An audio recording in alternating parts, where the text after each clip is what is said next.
our churches are filled with leaking Christians who have not treated their emotions as a discipleship issue. Whew. Welcome to the Holy and Healthy Podcast. We are so glad you are listening. It is our prayer that this content is helpful to you. If it is, please follow us, leave us a review, share this with others that you'd like to join our community. We hope you enjoyed today's episode. Hey, you are listening to the Holy and Healthy Podcast. My name is Hunter Perry. I'm here with my best buddy, Caleb McMains. Hey, what's up? How we doing? You overslept a little today. Did a little bit. Yeah, it's a horrible morning when your alarms don't go off. Yeah, that's crazy. Yeah, plus my morning routine in general is just not where I want it to be. So I put my phone like near our window. Okay. So that I have to get up out of bed. Smart. To turn off my alarm. Yep. But and then you sleep by the bathroom, right? I sleep on the bathroom side, yeah. Yeah. So the window's on the other side. Mm. Dang. So So you have to get up and go around, or do you just climb over? I get up and then I like go towards the window to turn my alarm off. Okay. But the staying up is hard. You go back to bed? Yeah, most of the time. Do you bring the phone with you so you can keep snoozing? I try not to, but usually I do. That's so funny. And that's what makes, days like today. Yeah. But, dude, I had like 4 alarms for this morning and only heard one of them. Oh, nice. And that was the one I got up for. That's so funny. So, that's cool. Yeah, but you're here, we're here, and it's going to be a great time. Yeah. I woke up to my daughter, Nora, coming in the room. She, patted my back and said, Dada, I pooped. I was like, okay. That's incredible. Yeah, and then she asked me to change her, and then she said, what did she say? She was like, you have to go soft so you don't hurt my booty. Oh, my gosh. Yeah, she's a cutie. This is an NSFW episode. Yeah, poop and booty. That's incredible. But, yeah, so, dude, update on last week's episode. So, we were talking about I'm getting a miter saw. I bought it. You did? And I got it yesterday, and Let's I built go. it, and it's amazing. You built it? Yeah. It didn't come together? Well, it came mostly together, but I got, this 4th of July deal where I got... It doesn't come together. Yeah, no, it came with a stand, and there's a whole, nice. Proper way to, attach it to the stand Oh, so yeah, that it yeah, doesn't, fall off and stuff. And Let's go, I bought a new blade because from what I read, the default, talking like a video game here, the stock ones that come with the miter saw just aren't as good. And I got this new blade, and it's amazing. Let's go. Yeah. Have you used it yet? Yeah. No, I did some test cuts last night and everything. That's it was fun. super clean, super smooth. Love it. You're building that thing on Nora's window, right? I already Reframe did that. Okay. Now we're gonna do something all around her room. We're gonna do this thing on the bottom half, all the way around, and then we're gonna put a little trim piece in the middle. Are you gonna do that like wall paneling? Yeah, Nice. it's called beadboard. If you know, you know. Let's go. Yeah, so That's cool. Yep, that starts tomorrow. Dang. Love house projects. I don't know, me too. And when you have new tools to play with, it makes it that much better. I agree. So, but I'm obsessed with tools right now, and I think it's because we're getting ready to do a project. Dude, I just priced out. If I wanted to be just decked out with tools, and I wanted to go with, remember how I was talking about color last week? Yeah, you the Ryobi color, just I struggle with it. Mm-hmm. So I'm cool with the yellow on DeWalt, and I'm also cool with the red on Milwaukee. Problem is, Milwaukee is the most expensive tool brand out there right now. But I priced it out just for fun. If I wanted all the Milwaukee tools that I would want to just be done, clean, good with tools, I don't need to buy any more tools. $9,000. Dang. $9,000. That's insane. You make that in a month, right? Yeah. It's pocket change. Right. Crazy. Dude, that's wild. Yeah. Got my heart racing when I saw that number. Well, speaking of heart racing, you were going to do that too? Oh, No. You just thought that was a good transition? Yeah, dude. I okay. did that on purpose. Yes. I was and you picked up on it. It's true. This is so good. Speaking of heart racing, today, what our topic we felt like we were going to not need to talk about, but just kind of on both of our hearts was how do we manage and kind of handle our emotions when things come up, our heart starts racing, we start feeling certain things. How do we handle those, manage them, try to figure them out in a godly way, Yep. in a biblical way. Yeah. Most of you listening to this have probably seen, arguably, I think, two of the best Disney movies that have come out, Inside Out. So good. Haven't seen the second one though. Dude, it's phenomenal. I know. I need to. It's so good. I'm like jealous you've seen it. Yeah, if you haven't seen it, with the second one, I'll explain a little bit. But the first one, obviously, is just inside of this brain of a little preteen girl, and you are introduced to these really core emotions: joy, sadness, anger, disgust, and fear. And all these different things happen in her life, and these emotions take over in different moments, and different things happen, and they create these core memories. And it's pretty cool. And from what I have read, it's decently scientific too. Like, That's they're good. pretty accurate with it. In the second one, some new emotions are introduced, like anxiety and embarrassment and boredom and envy. And so as she turns into a middle schooler, you start to see a little bit more of a change within her, and some more emotions are coming out. But what the movie really, really is portraying is, what does it look like when different emotions take over, and how do they change your life? And I think it's really cool to see that, because it gives, I think, a metaphor in some way to our emotions and how they can almost control us in some way. And I think the cool part is you get to see them all characterized and identified. And I think that's awesome, because being created in God's image as humans, we are emotional beings. God is an emotional being. Mm-hmm. We see that all throughout Scripture with different emotions that He portrays. So if we're made in God's image, we're also emotional beings, and so we've all got emotions. And emotions, I guess if I give a definition to it, is, I guess it's more just like a feeling that we have in response to something going on. And it affects our body, it affects our mind. Sometimes it can make your heart race, like you said, and sometimes your muscles can even tense up. And so our emotions, they're powerful. But I think the big thing that we got to realize is that our emotions, for the most part, are really motivating. They lead us to do different things. They'll guide us to make certain decisions. And if you watch Inside Out, they take over in Riley's mind, and they start to make decisions based on that. And the second movie is all about the character anxiety taking over, and all the different decisions she starts to make to try and protect her, but realize that's anxiety and control is never a good thing. Yeah.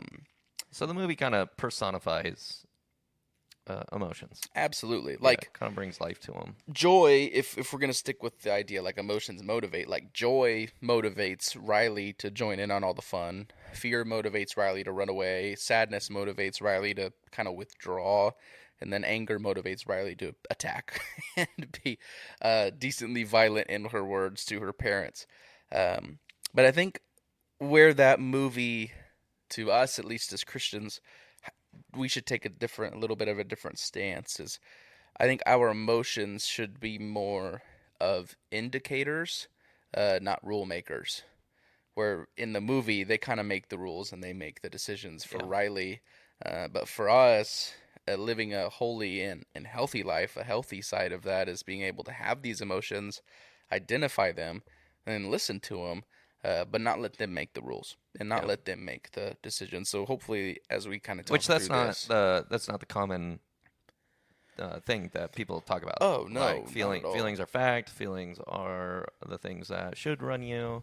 All of that stuff. That seems to be our cultural moment. Is look at your feelings and let them guide you where you need to go. Yeah. And not so much that idea of, okay, your emotions are real. They happen, that you experience them.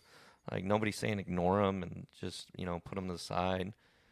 But don't let them run your life. Yeah. Absolutely. Which I think, you look at the life of Jesus, emotions were very much so a part of his life. Oh my goodness, yeah. But they did not rule him. Mm-mm.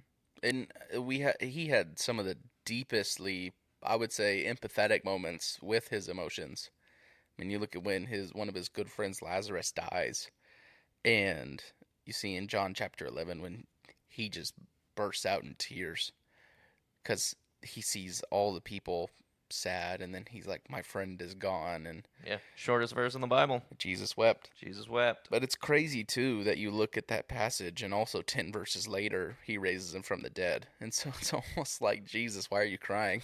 You know you're gonna raise him from the dead. Why are you taking time to cry? And I think it's just cool that Jesus wants to show us that he's not here to just fix us. He's here to also show that he's here to be with us in all of our moments, and our emotions, they're for us, and they're for us to realize what is going on. They're indicators to see something's up, and I've got to figure it out, but I can't let this emotion drive me to make certain decisions. But I have another side to this that I think we sort of take when it comes to being Christians and emotions. Okay, go. I think part of it, and how we've trained our brain, is also that it's not only that we shouldn't listen to our emotions, it's also that we should just kind of bypass them. Like when we feel a deeply heavy emotion, I think it's so easy kind of just to bypass it. And it's almost like you should know better. Like, don't let that get the most of you. Or like, just everything's going to be okay. Like, just move on when you feel like a deeply intense emotion. And I think sometimes, like, yes, when it says, like, don't be anxious about anything, don't worry about anything, pray about everything, like, that's good. But genuinely, in the human experience, you're going to experience these crazy deep emotions. But I could imagine like, I've even been told before, like, in my emotions, like, when I teach sometimes, like, I get emotional, and I've had people come up to me and be like, bro, you got to manage that. Like, you got to be able to, like, make sure that you don't, burst out in tears every time you teach, or like cry. And I'm like, well, I'd love to be able to, but there's something deeply passionate about me when it comes to that. So I'd love to, not be able to, because I don't love crying in front of people. But there's this deep emotion to where it's like, hey, you just gotta, you gotta figure that out, and almost not. By manage it, I think they're saying subdue it. But I think for us, we can easily use our Christian faith to almost bypass our emotions. My argument in this would try to be not just to bypass them, but sort of like befriend them and figure out how can we be on sort of the same page and become really healthy, having very strong emotions at times, and then knowing what to do with them, not just submitting them or bypassing them, but being able to be like, all right, what am I feeling and how can we go forward? Mm-hmm. Yeah. Cool. I love it. Feelings are real. We all experiencing them. Mm-hmm. We all experience them. So, so in this conversation, when we're looking at managing emotions, and maybe that's not even the best phrase for it, but we'll run with it. You've mentioned a couple times that you want to be like aware of them. Mm-hmm. So explain that a little bit more. What does it look like to be aware of emotions? And I just thought of this while you were talking, and we introduced this. We're two dudes talking about emotions, which again culturally is probably a little like not normal. So if you're like a homie, you're a dude listening to this, and you're like emotions or whatever, feelings, it's okay to feel things. Okay, we don't all have to be macho, crazy, don't feel anything. Like, your feelings are great. God created them. They're in you. Now, what does it look like to live a holy and healthy life alongside having emotions and being a real human being? Mm-hmm. So you mentioned being aware of them. What does that look like? I think realizing there's some sort of discomfort. From everything I read when it came to, like, managing or figuring out or, like, identifying your emotions and how to move forward, there's always this sense to where whenever your body starts to feel something wrong, like something's not right anymore, that's an emotion. to where like whether it's anger or something happened and then you're starting to experience like a literally your heart's starting to get faster and your muscles are starting to tense up. Like when something about your body is starting to change, that's an emotion. So you're feeling something. So the first thing you got to figure out is like, why am I feeling that? Mm-hmm. And then also, what is it? Like, am I feeling angry? Am I feeling sad? Am I feeling joyful? Like, what is going on? Because then you can properly Yeah. respond. And most of the time, people said, as I was reading different articles, they just said you gotta pause. Like Yeah. whatever you're doing, figure out like a place where you can sit down and be able to start to process Yeah. what am I going through right now? What am I feeling? Because if you're not careful, letting that stack up and stack up and stack Yeah. up can lead to something where that emotion starts to take over and start making decisions on your behalf. Yeah. No, that's super good. That pause is huge. And you don't realize how much of a game changer it is when you know you're getting riled up or something, stressed out, anything of the sorts, angry, or even, deeply sorrowful, to pause and take some breaths. One big thing for me and our family is just taking breaths. Mm-hmm. And for a while, I think it's something like my parents did as well. Like we would take deep breaths as family, or like if things got intense, it's like, oh, take a deep breath.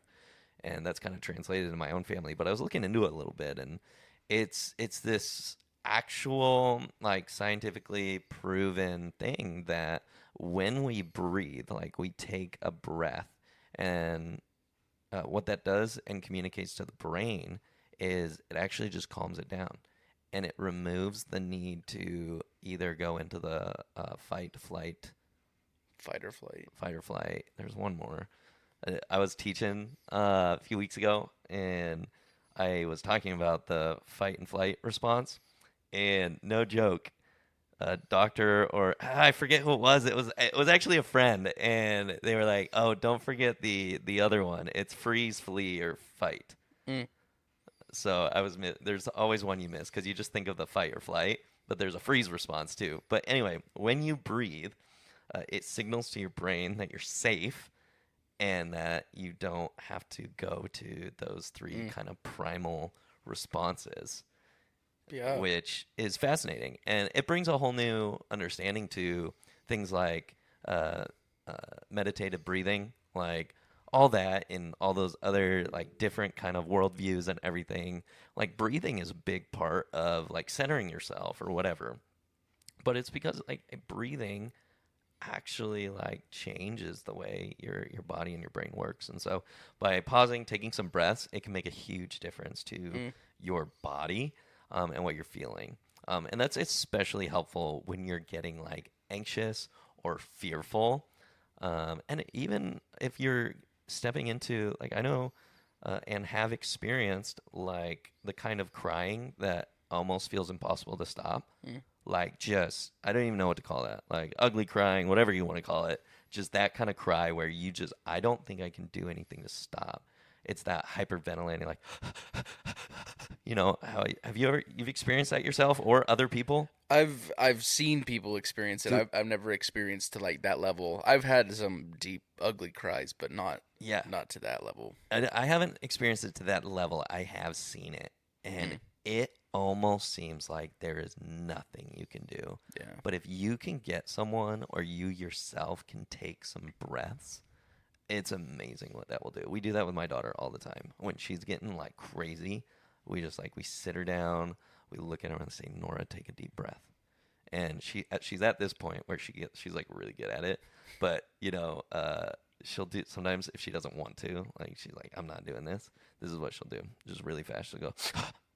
I've seen her do that. No. That's not. We're doing a slow breathe. Yeah. But no, breathing helps a ton when it comes to like you feel like your emotional state is about to get out of control, or if it's already out of control. If your brain can just go, "Hey, take a breath." Yeah, you're Dude, right. absolutely. Big deal. I know this is more so kind of like sometimes we focus more personally, but my brain also went to like if you're talking with someone and you start to feel them getting angry or you're in some sort of setting. The reason I go to anger is because I feel like anger is one of the easiest emotions to slip into. Um, but if you like have a friend who's getting angry and they get to the point where they're just like that craps at the fan and they're done. If you tell them like, "Hey, bro, calm down," like how helpful is that really Yeah. gonna be? But if you were to like, "Hey, bro, just go take a breath," like just walk away and just like take a second, like just spend some time. I feel like that's probably gonna be a little bit more effective. Just If you like, can get them to do it. sure, but Dude, could you imagine you're in a heated argument and someone looks at you and goes, "Go take a breath." yeah. Well, I would assume your friends, and you Yeah, could be yeah. like, "Dude, something's up. Let's just like leave Yeah. this," and we'll go back to the conflict episode for that piece. Yeah. But There's a quote from Pete Scazzaro. Love He that has guy. some amazing books, but this one's from Emotional Healthy Spirituality. Mm-hmm. And he says this: our churches are filled with leaking Christians who have not treated their emotions as a discipleship issue. Whew. Can you read that again? Our churches are filled with leaking Christians who have not treated their emotions as a discipleship issue. Hmm. So basically, what he's saying is like our emotions and how we engage with them, it's part of our discipleship of Jesus. Which, if you think about it, like I'll stick to like me and Alex, we'll get frustrated with each other, and it's taken a lot of work to get to the point where like I'm gonna go get it. Like if we're gonna argue, we're gonna argue it, and I'm just gonna go full force. It's taken a lot of time and I'm still not even remotely perfect at it, or I would say marginally better than 8 years ago. But to take a deep breath, like turn away, like walk away just for a second, and I'm not kidding you. Like I'll do this in the middle of an argument. I'll turn around like so that I'm not like looking at anyone, and I'll take a deep breath, and that alone can just calm my state down. It's crazy. Well, I even remember you telling me that sometimes like work is tough during a day, and then like, but when you go home, like your dad and husband, like you're Yeah. not. I'm not work Caleb anymore. Like I have to be, and you get to be dad and Yeah. husband. I don't know. You've told me like sometimes you'll just like sit in the car for like a minute. And Oh just, yeah. Like, Yep. Take a few like breaths. calm yourself down. Calm down. Pray. Just ask God to let me go in that house, like just full dad mode, super loving, kind, and just gracious. Yeah. Which is so good. And I think the process of being able, and honestly, like as you're reading that, I think it's almost to where we can almost take a bend now to be able to disciple your emotions and to be able to discipline your body and your mind in a way to be able to discipline almost your emotions, to understand them in a way, but also be able to kind of like, hey, we're also going to go here now. Like I'm not gonna let you take over, but I'm gonna understand you, see what you have to say, and then figure out the best course of action to go now. Yeah. Dude, that's so good. Yeah. I love that quote. And what an example to the people around you. Yeah. Should you get to the point where your emotions are part of your discipleship to Jesus, like you are going to be different. You're going to handle things different. You're going to be in stressed out situations different. You're going to be your anger is going to look different. I mean, like we even see in Scripture, like Jesus got angry. He flipped tables. He was frustrated, but we know he never sinned in the process. Mm-hmm. And so you as a follower of Christ living a holy and healthy life can display anger, but it will not be the kind of anger that someone goes, that was gross, that was wrong, that was sinful. Yeah. Which is really cool. It's cool to know that there is a world where our emotions can be all that they're supposed to be, and we can live in union and sin-free with Christ in our emotions. Yeah. Like, so cool. It is cool, and it's almost like I don't know. This just kind of like threw in my head. I was listening to think I was listening to Erwin, big man, has talked about it, but he said something like this, and I might butcher it, but he was talking about spiritual maturity, Yeah. and he said something like it's almost like the most spiritually mature people are able to go to a heightened emotion, or they're the quickest to go to a heightened emotion and back to peace.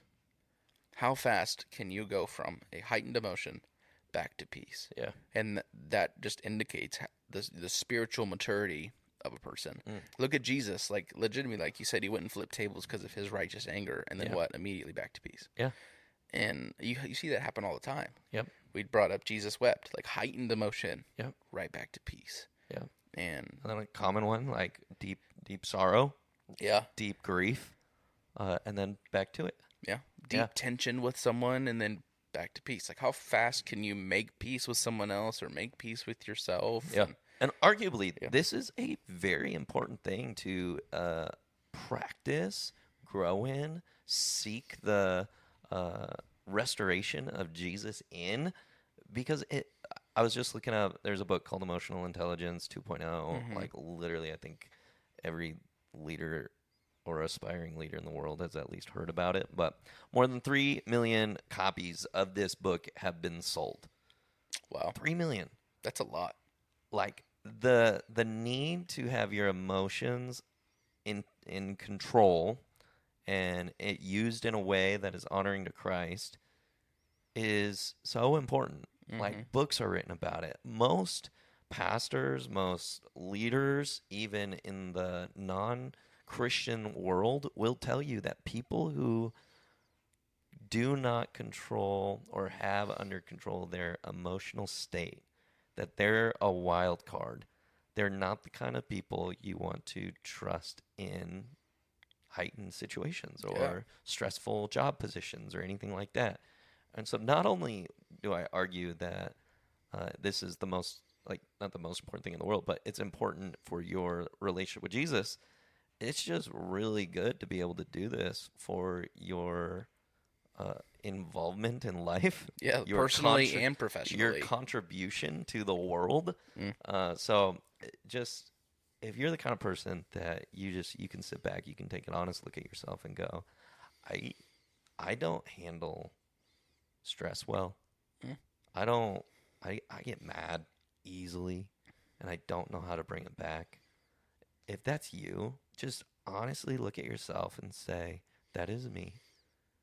And it's worth going on the journey of seeking out the Lord to change me, transform me into a kind of person that can live in peace and experience all emotions without sin. Absolutely. And I think it's very important to piggyback off of you when it comes to managing or handling or whatever we want to say with our emotions. Man, it is not a sin to have emotions. The Bible never says that we shouldn't. We're created that way. But I do believe the Bible gives us insight on how to navigate them. We both, in our prep, went through Ephesians 4. Yeah. Which at the very beginning is where we get the name of this podcast, Holy and Healthy. But one of the ones that I've brought up a few times is struggling with anger. I think that's one that I can swing to quickly because I'm more of a belief person. And when someone doesn't have belief, I can get pretty angry.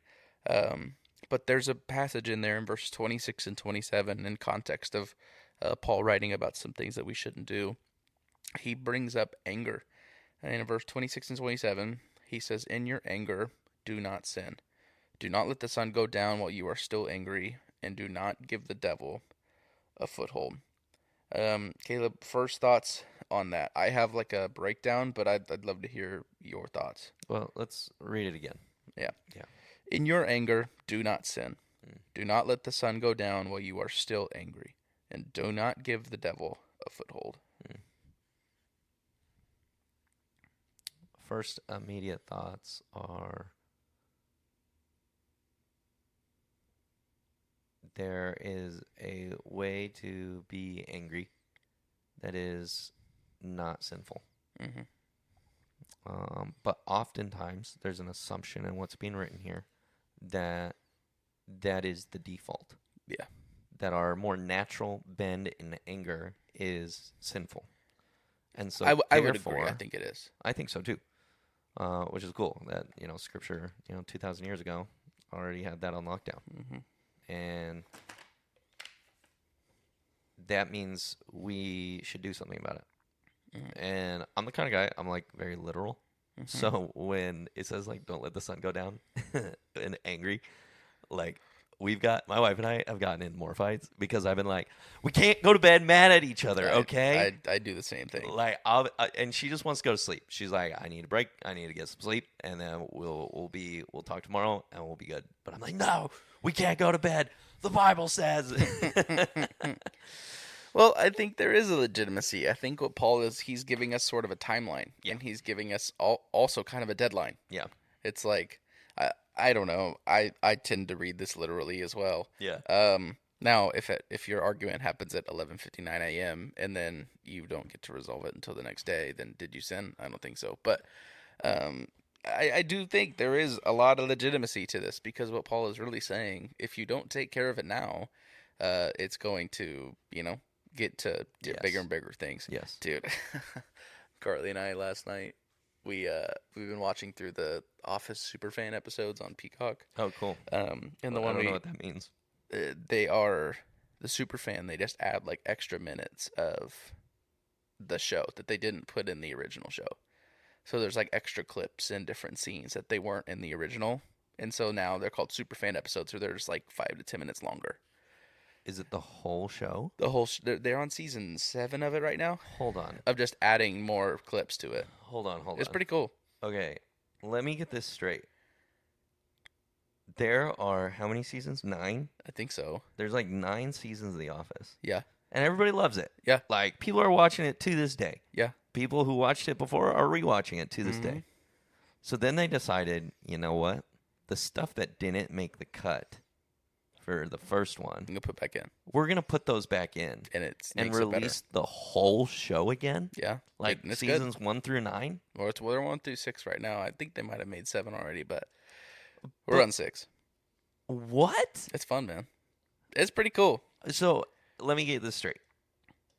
They call it the Superfan Yes. because my guess is the people who are watching this one have watched The Office so closely, so much, that they know when there's a new clip versus this was in the original. Yeah.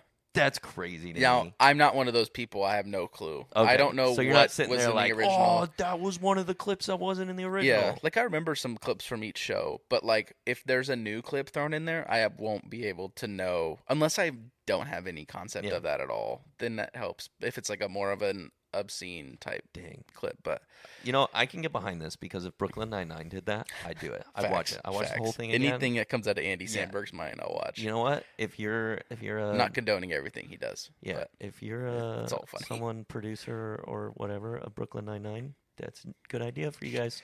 yeah. So the episode we were watching was Oh yeah. called Scott's Tots. Do you know that episode? No, I Oh. haven't seen The Office. Oh yeah, I forgot about that. Yeah. But for everyone who's cultured and is listening to this and have I seen just lost all credibility. So Michael Scott, as a businessman in 3rd grade, promises this whole classroom of kids that he's going to pay for their college. Now Michael Scott is not a wealthy man, No. so they I've seen this episode okay, actually. but they get to their senior year, and they have this moment where they bring him in not only to like celebrate him, but also to show him that they've named the library after him, Michael Gary Scott Library. And so he's up in front of them. Do they perform this whole song in front of him? Like Mr. Scott, what you gonna do? What you gonna do? Make our dreams come true. And so they're like hyping him up, and then he has to get up there and be like, I can't pay for any of your college, but I do have some lithium batteries you can put in your laptops for college. And so he just gives them batteries, and they all freak out. But it was so funny. I was talking to Carly, and I was like, you know what's crazy about that? It's like, it's such a good example of like not having a conversation when you're supposed to, or not fixing something when you know that you probably should. Yeah. And I think that's kind of what Paul is saying, is if you don't handle this right now, anger is not necessarily a bad thing. It can be sinful, but at its core, anger is an emotion, and unmanaged anger usually leads to sin. And what Paul is saying is if we don't resolve it, and he gives us sort of a timeline before bed, not only will it turn into some sort of sin or could lead to some bad place, but the devil loves to use our anger against us. So true. And he loves to take places, any kind of foothold he can get, he'll take it. And I do believe that Paul really, really speaks about anger because I think our anger is one of the easiest ways that he can seep in and start to take over. Yeah. Hold on, I'm pulling up a verse. Because what you just said, like that anger. Right here in Matthew chapter 5, verse 21. This is the intensity of Jesus and anger. Mm-hmm.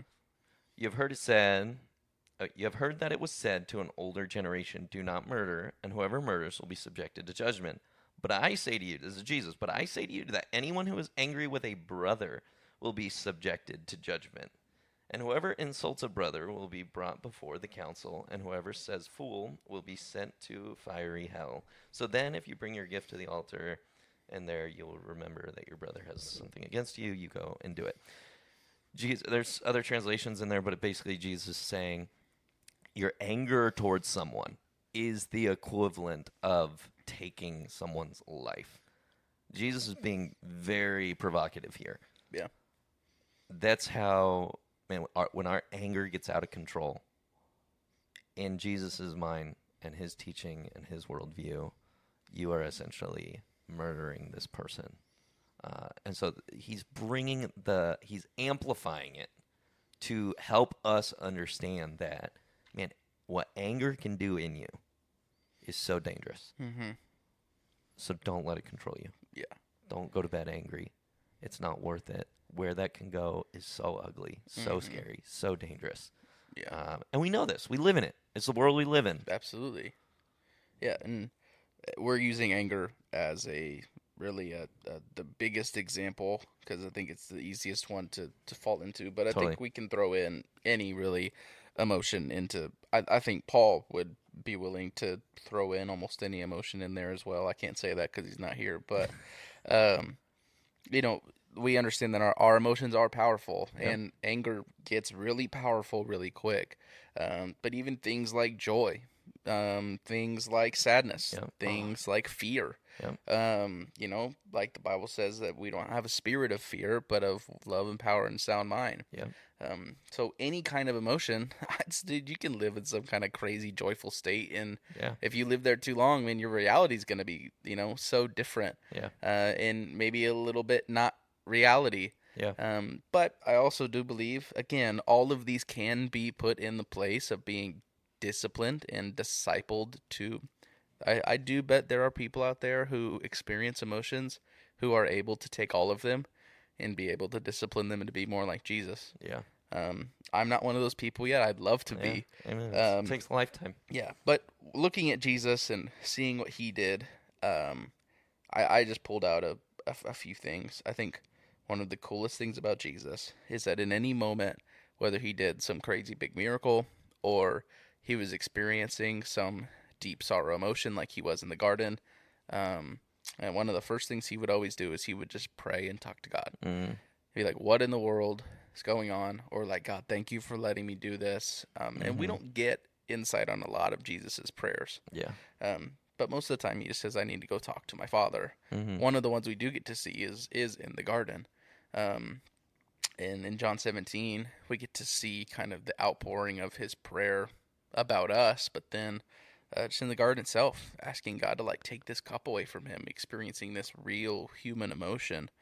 And the cool part is if you study that prayer in the garden, he talks to God with two different words. The first one is Abba, which is more like Dad. Can you help me?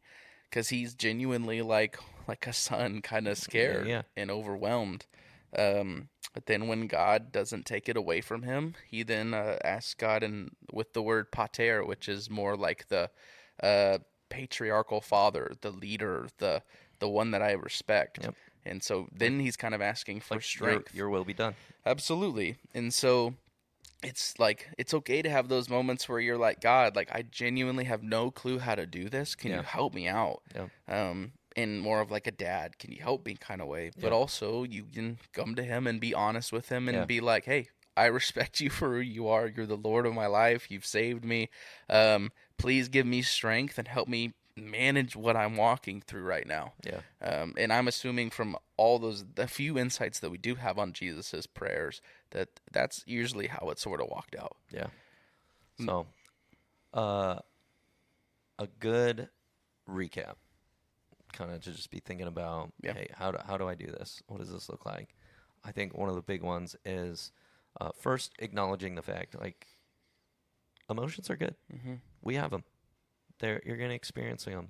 Different things are going to happen. You're going to get into really sad moments. You're going to grieve. You're going to be sorrowful. You're going to get mad. You're going to be angry. You're going to, I'm missing some. You're going to get anxious. You're going to get fearful. Yeah. All of these things are going to come in. Okay, let them come in. Experience them. Don't let them rule you. How do you do that?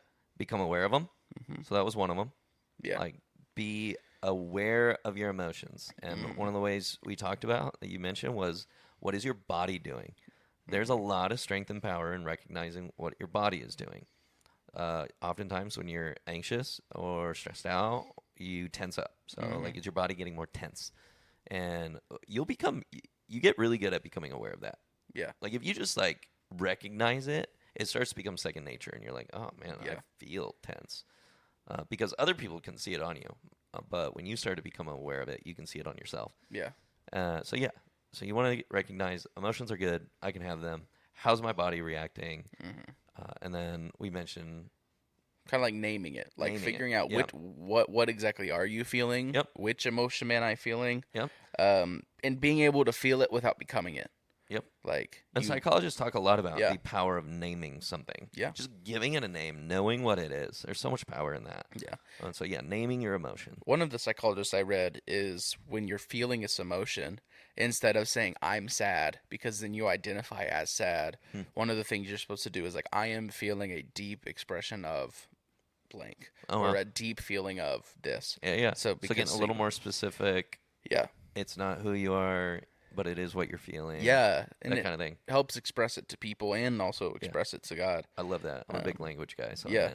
So that one being acknowledging, naming it, realizing it, you can feel it without becoming it, and when it doesn't feel right, you try to figure out like the root cause, like what is really causing this. I don't know if we really chatted about that one so far, but that's one of the ones that I had down here. What's the root cause of it actually happening? Because an emotion is the fruit of a root of something that's happening. Yeah. So whether it's something outside that's happening to you immediately, Yeah. or a trigger word for a lot of us is trauma that has happened to us in the past. So sometimes emotions come up due to our past, not because of our present circumstances.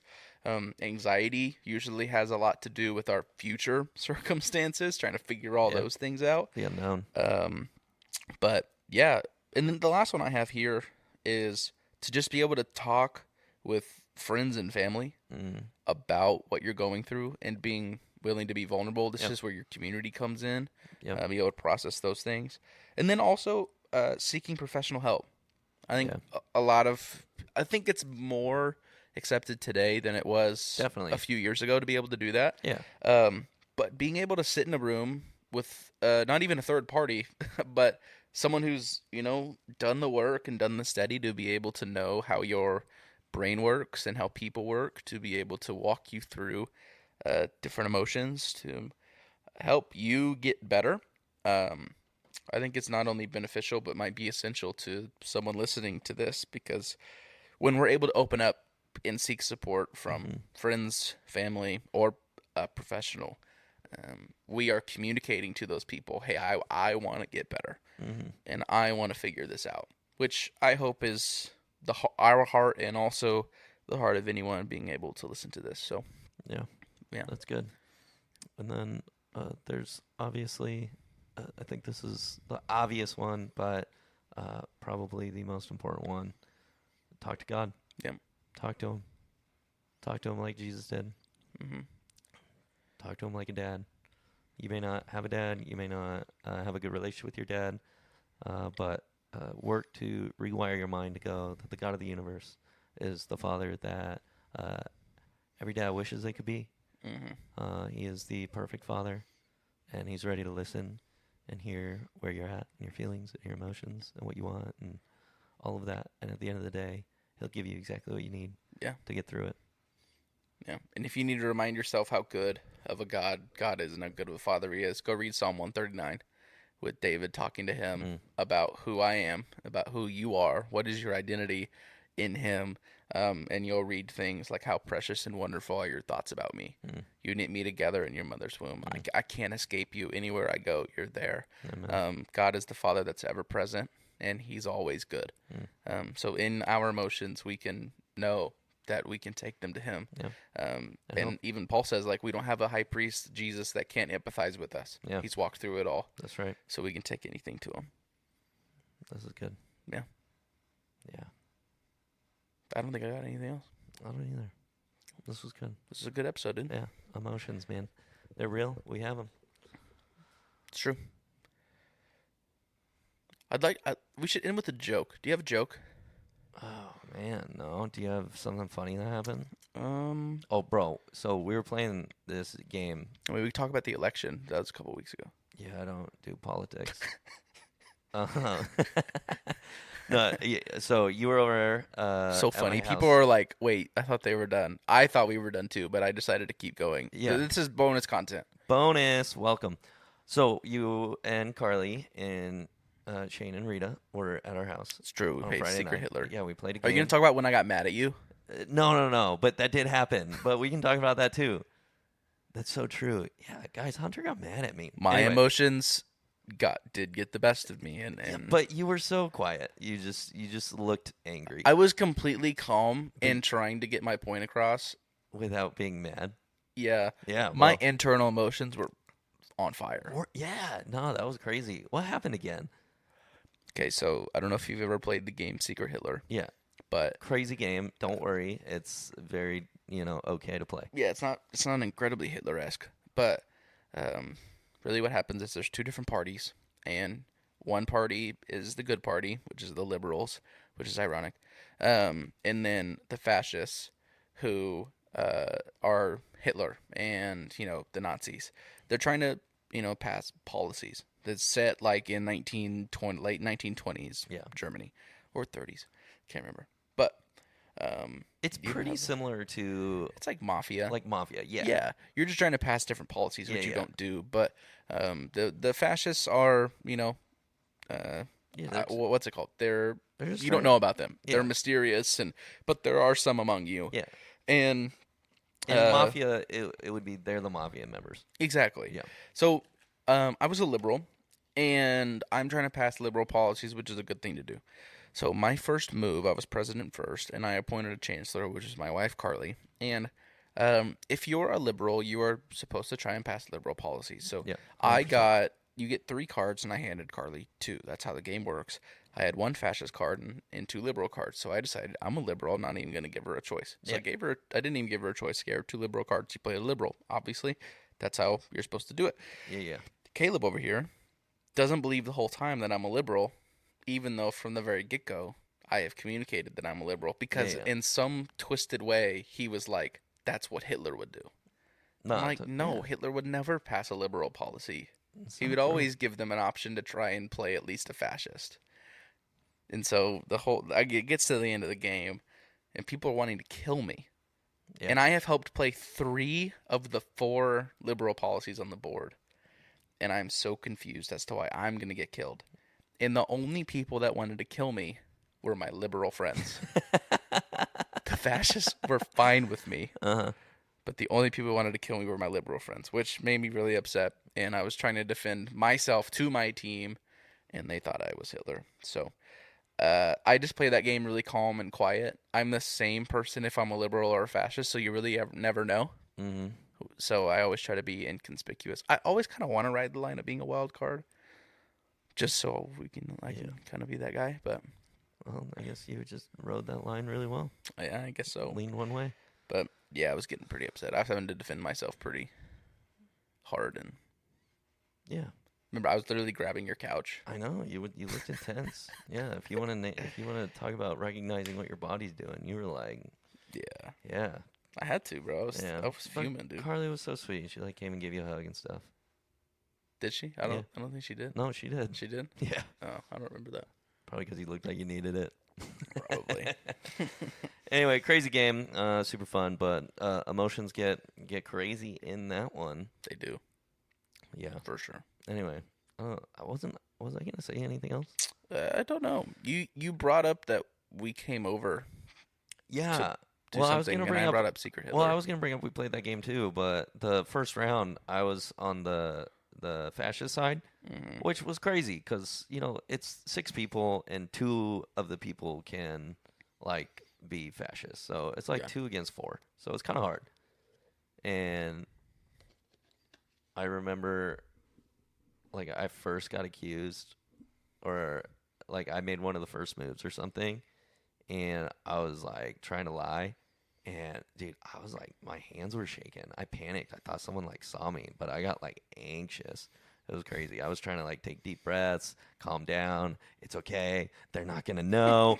It's interesting. It is. Just go play that game, and it'll help you practice recognizing I what don't you're know. feeling. I don't know. You gotta play that game with some trusted people. Yeah, no, it's a crazy. Game. Otherwise, you might leave. It's like playing the Mafia, or I think another one's called like Bang. It's the Western one. Oh, I've never played that one. I would love to play a Western version of that. Yeah, it's very similar to Mafia, but it's just like Western version. Oh. You got like a sheriff and a robber and all kinds of things. Oh, I'd love to buy that. Yeah. That would be cool. Yeah, it's cool. Anyways, Western's more my vibe anyway. all right. If you're still here, you're awesome. That's really good job. Yeah. Hope we're being a little bit of white noise to your car ride or your headphones or your phone or computer. Yeah, or you're angry. So take a deep breath and turn it off. You're like, gosh dang it. I don't know if you're still here. Leave us a review and share the word. We'd love to be able to have this podcast and episodes impact more people. Yeah. Amen. Hey, have a good one. Yeah. Talk to you later. Love Bye. you guys. See you.